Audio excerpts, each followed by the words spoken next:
Hey folks, it's Carl over at Sterling Health and Fitness. Thanks for tuning in. So we're coming at you today from the independent training spot right here in Manhattan, and it's always great to be in New York City. Today's topic is about SMART goals, and I have a real special guest with me today.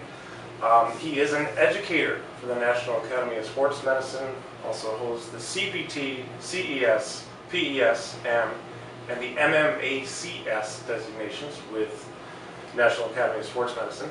He's also an educator for EVERLAST as well as an educator for the Brook Bush Institute. He's also a very good friend, very dear friend, and a mentor who has taught me so much. My special guest, Aaron Drogoszewski. Thank you. Yeah, thank you. Thanks for joining me. Of course.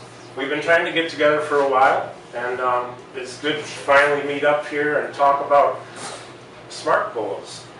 We've talked about this between us a few different times, so I'd love to share this because this is something that the general public can use, the trainers can use, and think about it a lot. You know, I know when we started talking about this about a year ago when we met, it shifted my thinking, so it's been really helpful.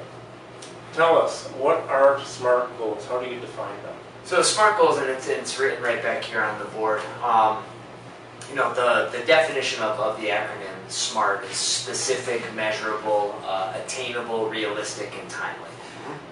You know, so those are just the foundations from which people should establish their goals, and that has to do with really mapping out the destination, if you will. So, you know, I've found in the past that, you know, what's very common is people will put together a program and they'll strategize a program. I'm going to do, you know, I'm going to get on a kettlebell training program. I'm going to do this, I'm going to do that.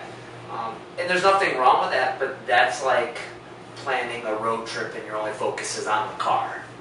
You know, so yeah. you know, that's great. That's your modality, but like, where do you plan on going? Right. Like, and how will you know once you've gotten there?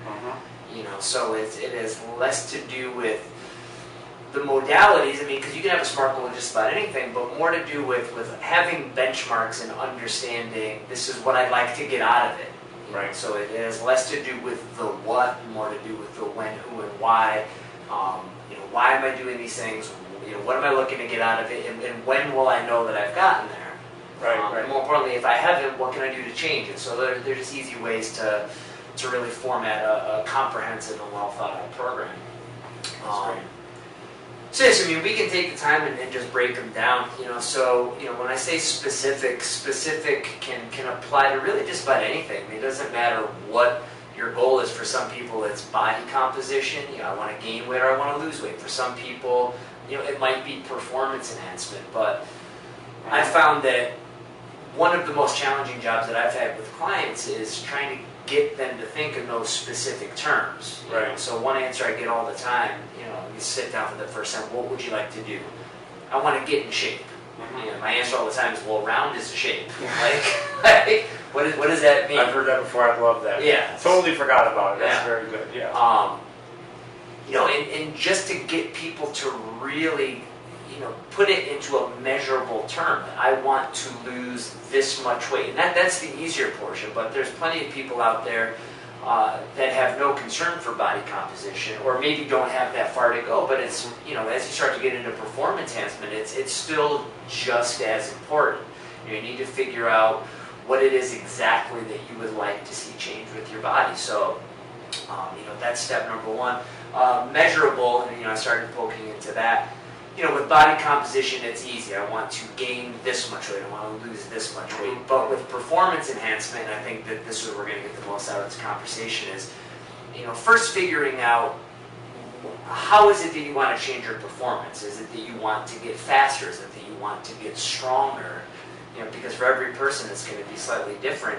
And then figuring out a way to establish a benchmark. So if it's strength, find something that, you know, that has you know, a way to measure that, so it could be any one of the performance assessments.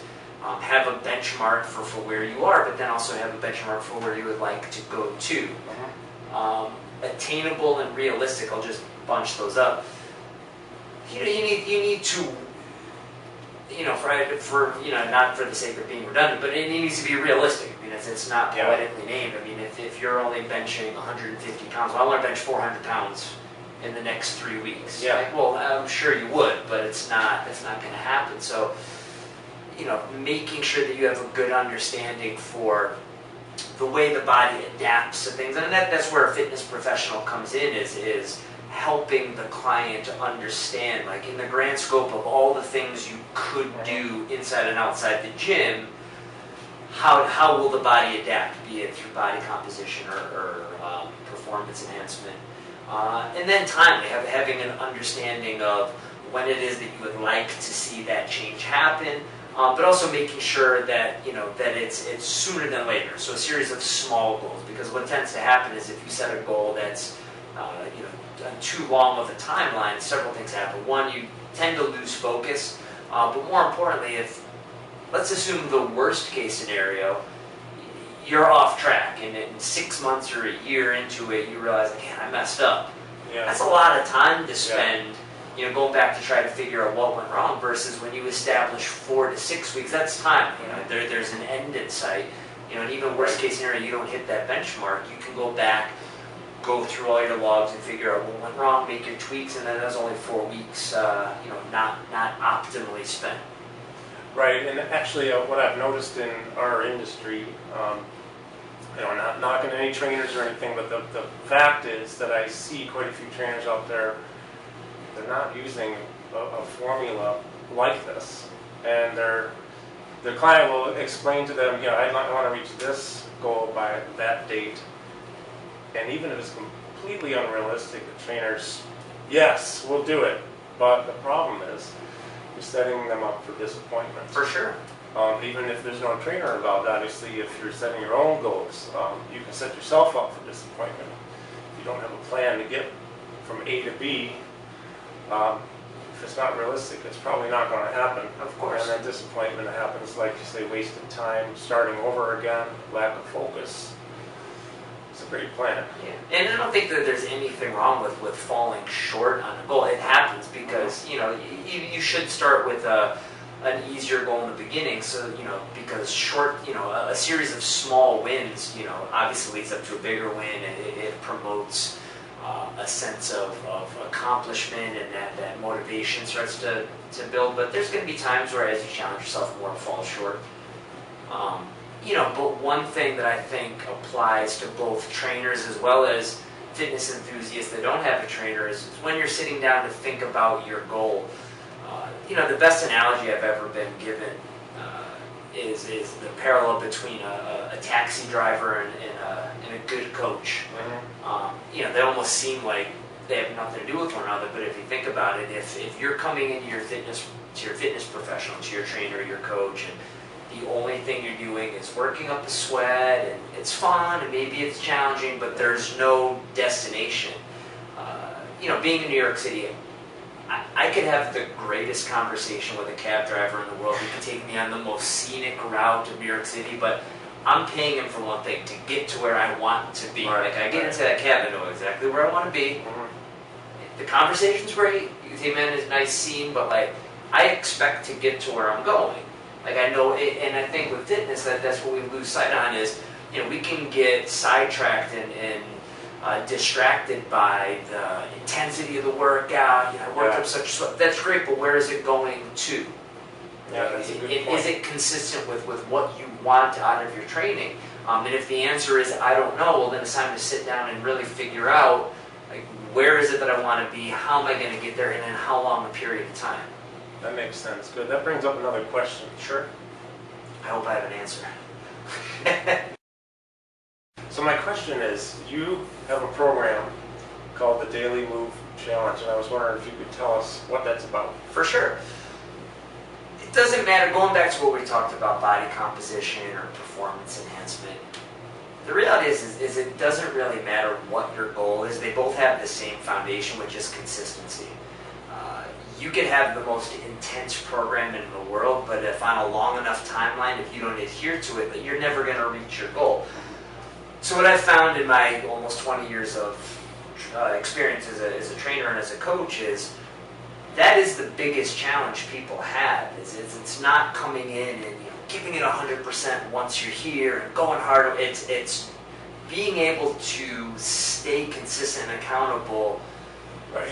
Long term. The intensity is easy, but it winds up doing a lot of this. So, Richey and I, another good friend of yours and an associate of mine at NASM, we devised a program, and it's all based off the SMART goals. So, with the notion that consistency is the platform for everything: gain weight, lose weight, get stronger, get faster.